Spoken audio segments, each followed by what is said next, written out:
Welcome to Sports Buds Hockey Podcast, where two friends come together to discuss all things hockey and where everyone's opinion is appreciated. Please welcome your hosts, Merrick Zemp and Collin Simpson. Hello and welcome to Sports Buds Hockey Podcast. This is Season 3, Episode 17. My name is Merrick Zemp, and with me, as always, my buddy Collin Simpson. How you doing tonight, Simps? Doing good, Mav. Looking forward to the stretch down the run for the playoffs. This is it. We're here. We are now within a couple days of the trade deadline. We're seeing everybody kind of come back from Four Nations. You know, some seem wholeheartedly inspired. Other teams, we'll just say, have not put their best foot forward immediately following Four Nations.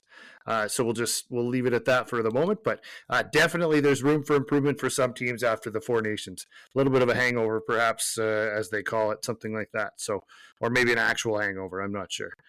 So why don't we start with, we're going to obviously talk about our two teams. We'll start with the one that's fighting for their very playoff lives. So we'll go to the Calgary Flames. So how are they doing right now?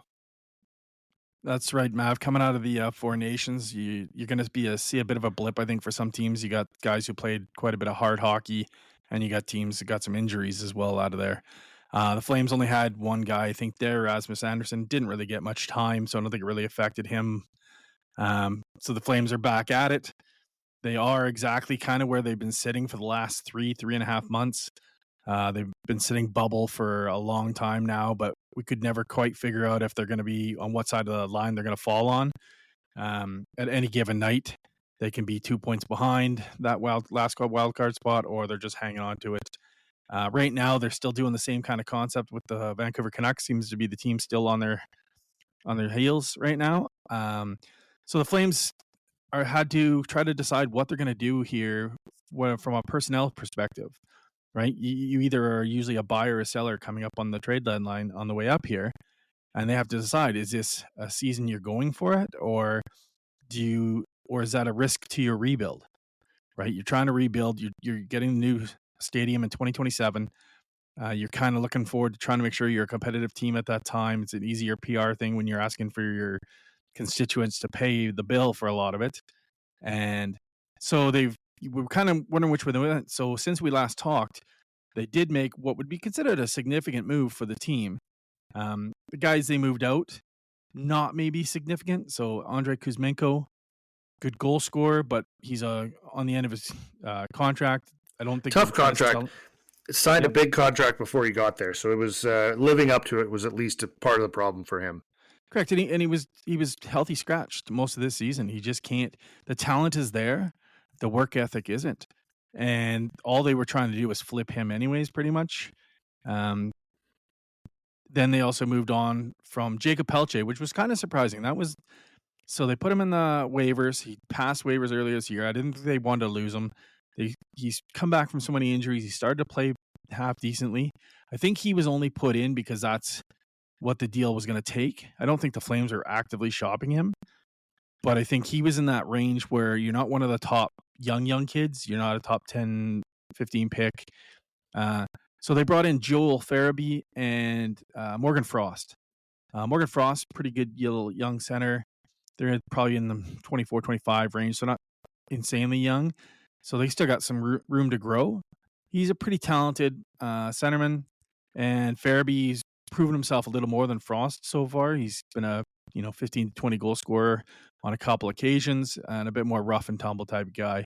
So from the look of things, from what Conroy looks like he's doing, is he's not breaking the bank and risking too much of his youth or his picks or anything like that in these deals. But he did, in my opinion, upgrade them to make a rush at this at the end. These guys both had term too, didn't they? They did. So that's what I'm saying. They fit the bill for that 2027 timeline. I know they've not come out and just said that's what we're doing is everything's about 2027, but they want to make sure that these guys, they get a couple years of them still on their term minimum. I think one might even have 4. And then you can kind of decide, are these guys going to be the players we need at that moment, or can we move them on? And all we gave up for them, if we did, was Kuzmenko, who was probably going to walk for free. No one was going to pick him up. Yeah. And Pelche, who really wasn't cracking the lineup. Yeah, we just didn't know what he was going to be, right? He may end up being good one day, We don't know that, obviously, but you didn't give up the future, and that was, I think, key. Now, can they hang on to this spot?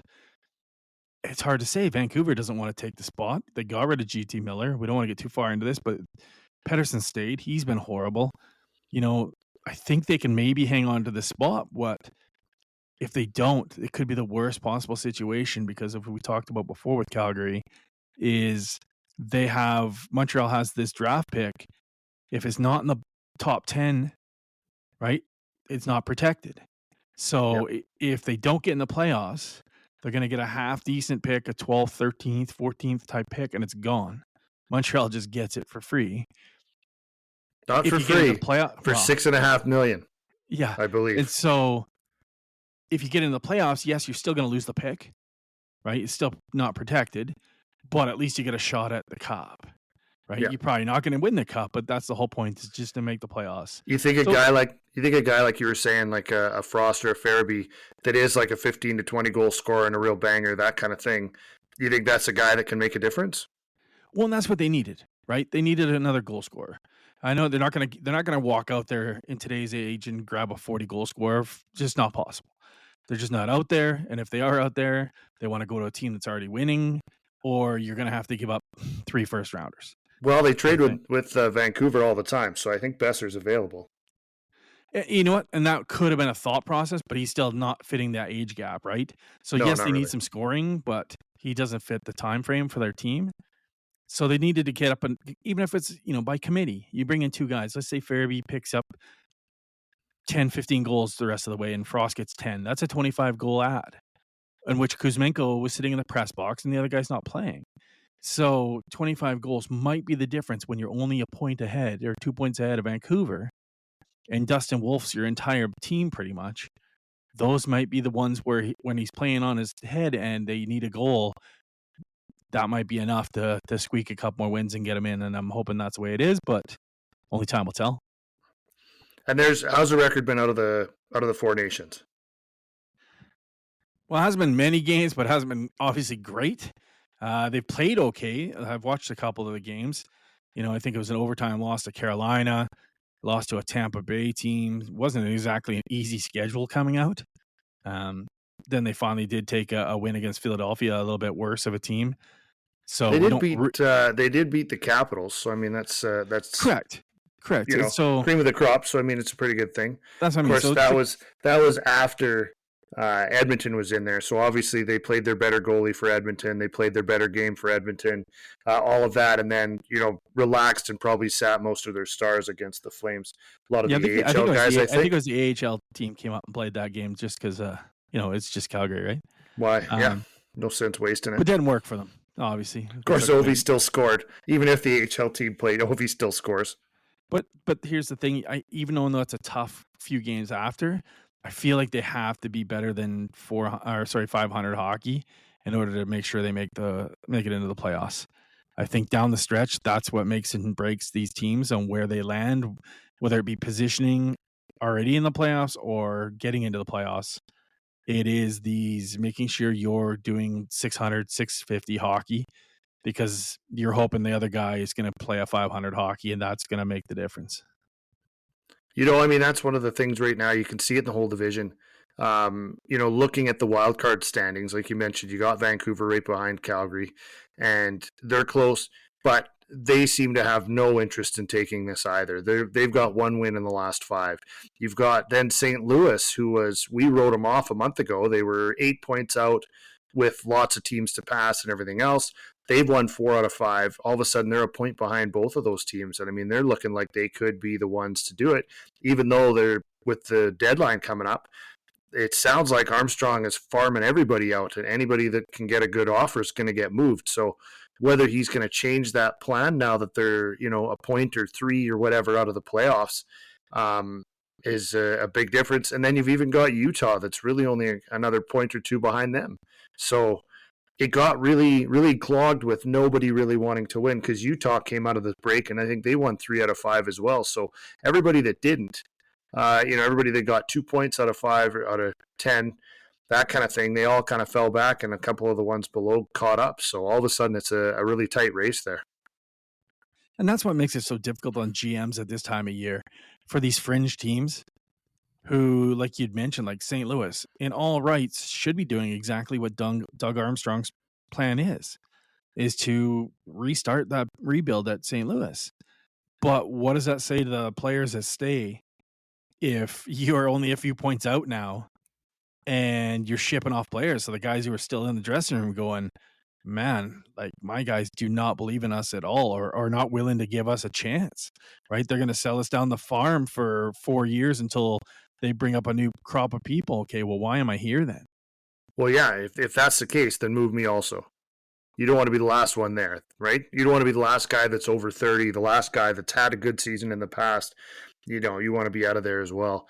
But yeah, even Utah, I think they'd really like to. It's their first year there. I think they would love to make the playoffs. But let's be realistic, right? Do you sell the farm for the chance to get in there and play against Winnipeg in the first round, who's probably going to be 30, 40, who knows how many points ahead of you in the standings? Obviously, anything can happen in the playoffs. You get the right matchup. It can work out well. But at the same time, you've got a pretty slim chance of really moving forward and really making a run at the Cup. For a place like Utah, I think that it just getting in there is a huge thing, considering Arizona hasn't even, they haven't turned past Christmas and been in the hunt for a playoff spot in what feels like a long time. No, for sure. And so, as for a recap on the Flames, like I said, still sitting in that bubble spot. They did, in my opinion, do a pretty good at adding. I think they have a great chance down the stretch. And so we'll just see how they play out. We'll kind of reach back after the trade deadline and take another look to see if they made any changes like we were expecting, or did they go completely off the board. So the other team obviously we're going to talk about is the Oilers. Where have they been looking like since we got back from the Four Nations? They came out of the gate like gangbusters. They were excited and pumped, and they got the first goal against Philadelphia, and then Philly got the next 6. And then they played Washington and got thumped worse than they did in Philadelphia. Then, good news, they went into Tampa Bay and were relatively competitive for a period before they got thumped by Tampa Bay. But then you're like, oh, well, they've got to, somewhere along the lines they're going to pick it up. No, not yet. Then they went over, played Florida, minus Matthew Tkachuk, and still got beat by Florida as well. But it was, I will say this, in watching that game, it was a better game than they'd had the previous 3. But then they went into Carolina, actually pulled off a win before coming back and losing at home to Anaheim. Like, it's they've lost 6 out of 7 at this point. They've got 1 win over Carolina, which is a decent win. But even last night, they came out, they played a good game for a little bit, got the first goal on the power play, looking great, McDavid looking great, and then they just kept getting scored on over and over. And then the third goal, and then, they get another one 10 seconds later on a terrible play. And it just a lot of lazy plays. And a lot of, just as they say, they've talked to Knobloch a few times, and it's just a lot of passengers and a lot of people doing that. So it's been really tough kind of getting them all up to speed and where they need to be. So you kind of look at it. They've lost 5 out of 6 or 6 out of 7. They've had 1 win in the last 5. The good news is for them that they're still in second place, 4 points back of Vegas for the division lead. And Vegas has won 4 out of 5. So pretty big swing there to get Vegas from behind them a couple points to ahead of them by 4.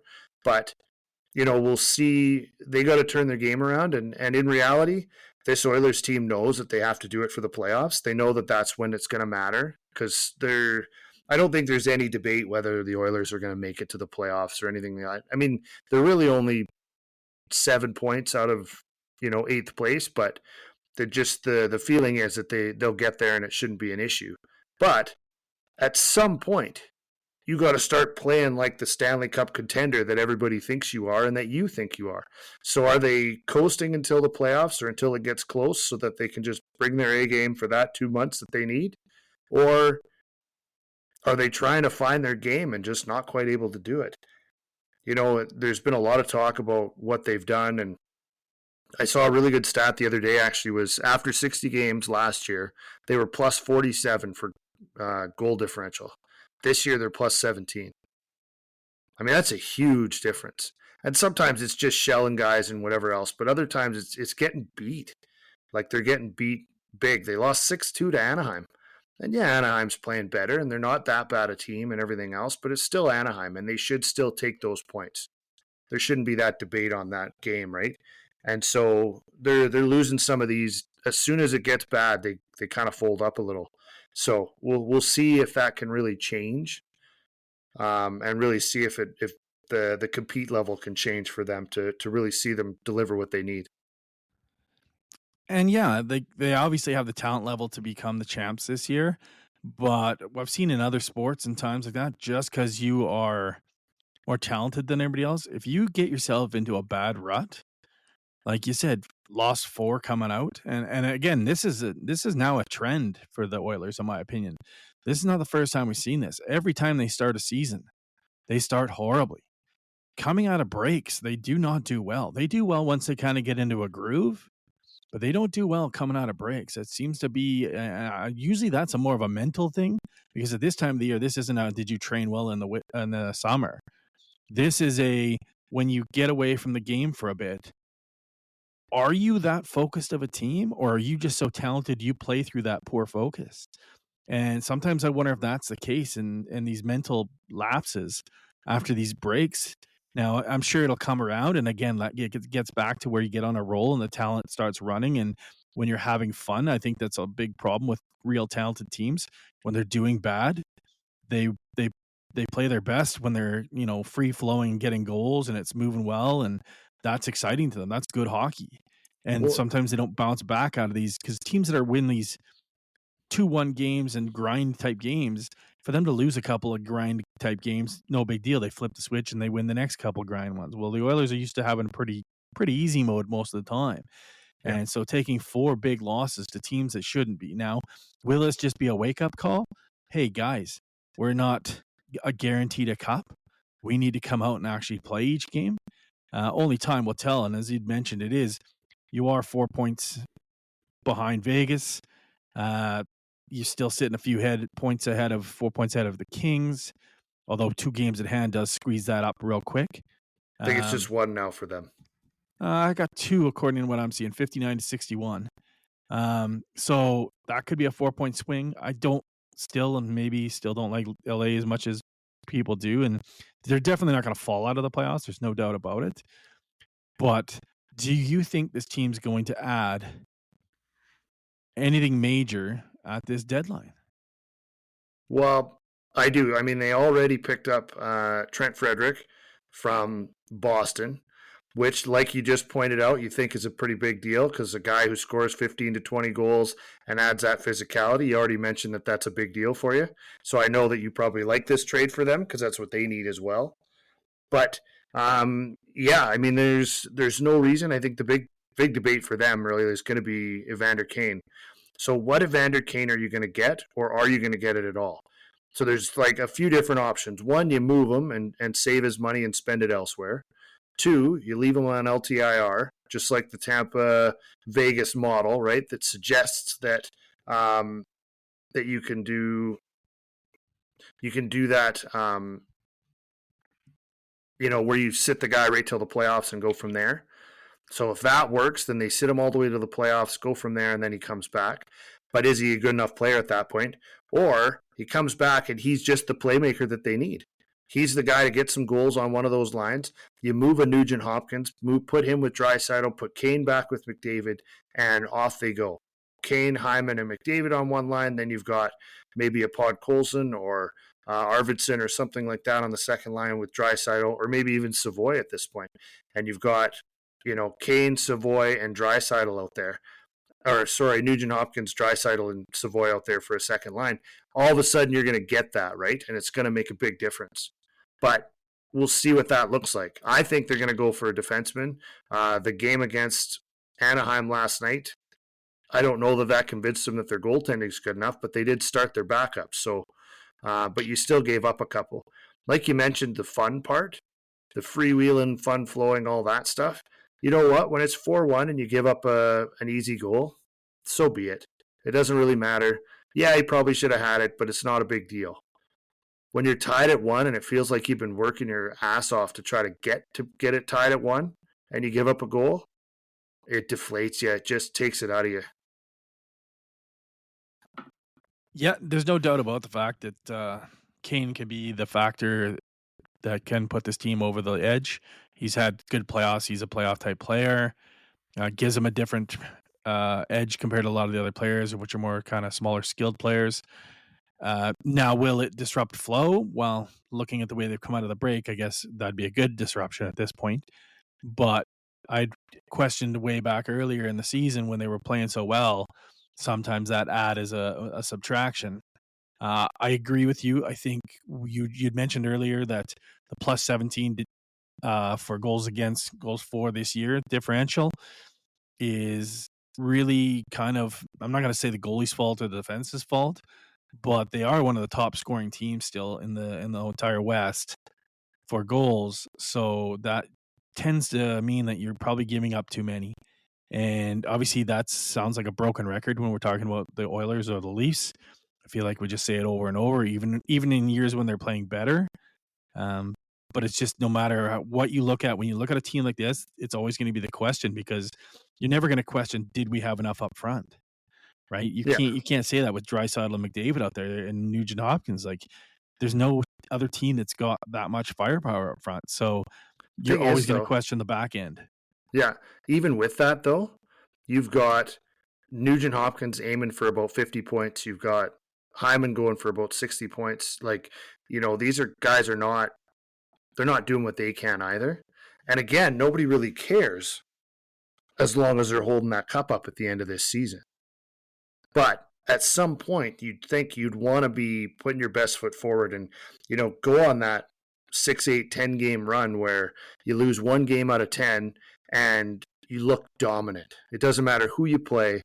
You're out shooting them, you're out chancing them, you're getting the goals, and you're getting the saves you need. And I mean, that's really what it comes down to, is kind of getting that focus and getting them back to that. So this is going to be it. I think the big part of the trade deadline for them is going to be the visual of what management is doing. Trent Frederick is a guy that scored 18 goals, 17 goals a couple of years ago, stuff like that, brings that physicality, but he's not a difference maker. But he could be a little bit here and there, but they need more, right? And they want to see that management does more. They want to see that those guys are out there, they're beating the bushes, they're figuring out what they can do, they're being savvy, they're asking people to do no move clauses and waive them, and they're whatever needs to happen, they're doing those things and trying to deliver on that. And I think that the visual of that, of bringing in some guys and doing some things, whether or not they're first-line guys or anything like that, but like a second pairing defenseman, when they brought in Ekholm, it made a difference. And I mean, it made a difference because he's a heck of a player, but it made a difference in what they viewed as well. It was, okay, you know what? Look what we did. Look what we just got you. Look how we're doing now. And if they can do the same thing this year and deliver that kind of big push, that big guy at the end here, I think it'll go a long way morale-wise too. Yeah, for sure. And I think even with the Ekholm deal, I think most of us knew he was a good player. I think he was a little overshadowed by Yossi in Nashville. And once he got out of there, you could see the true ad from that. I'm definitely looking forward to see, and I think this will be one of the biggest things. And you mentioned both Hyman and Nuge, the fact that they're not having great seasons. So do they have the ability to switch it off come playoff time? Are they true playoff performers? You know what I mean? Like, they play well normally, but then they play well coming out of the regular season. So the adversity will be, can you take a poor season and switch it on when you need to? I joke about Sam Bennett and stuff like that, but they do call him playoff Sam Bennett because he is a player who can have a very regular season and for some reason just changes in the playoffs. And there's been lots of players like that in the past as well. So I'm kind of curious. I think if those type players can do that, that gives the Oilers a great chance to win this cup. If they continue at the kind of the pace they're at and the performance they're at, like what is almost, a 60% pace, I don't know if that's enough to turn it on and get those goals. And maybe that's where Kane comes in, or that's, like you said, Frederick comes in and gets, 5 or 7 down the stretch. And he is a bit of a playoff performer in Boston and stuff like that, right? He plays that type of good game.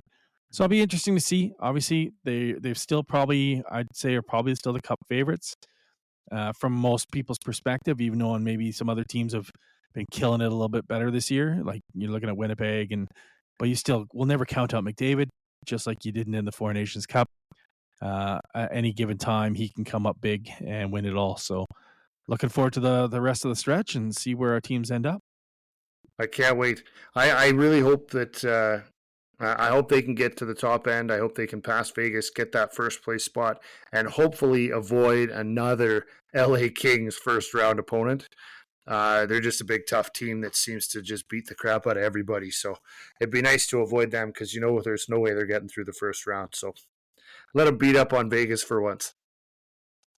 Sounds good. So coming up next, we'll probably end up talking about the trade deadline. We're only a few days out from it.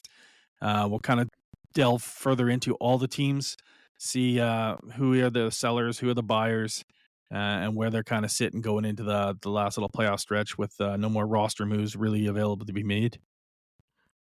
Yeah, then it's just guys going up and down. I really like Savoy. That might change their plans a little bit.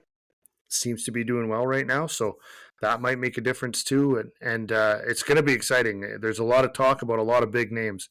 The Rannons, Marchands, you name it. There's just about everybody on the list this year. So I want to thank everybody for listening. It's been awesome. And you know what? It's even with a losing streak like it's been for the Oilers, I'm still a fan. I'm still in on this. And we just, we got to find a way to get through it and move from there. Last words about Calgary? Yeah, like this is what sports is. There's ups, there's downs. That's the excitement of all. If you can't always just be winning, you got to battle through the tough times and, bring out the heart when you need to go down this stretch and prove that you belong there. And hopefully both our teams make it, and we've got a long stretch of playoff hockey to watch. Can't wait. All right, well, thank you, Sibs. Don't forget, if you, however you found us, you can always find us at www.sportsbuds.com.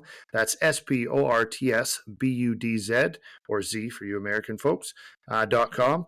And then you can find us on Spotify, Apple, Google, TuneIn, you name it. Everywhere you can find your podcast, you can find us. So we love doing this. We thank you guys, and can't wait till the trade deadline. It's always exciting. Take care, everyone.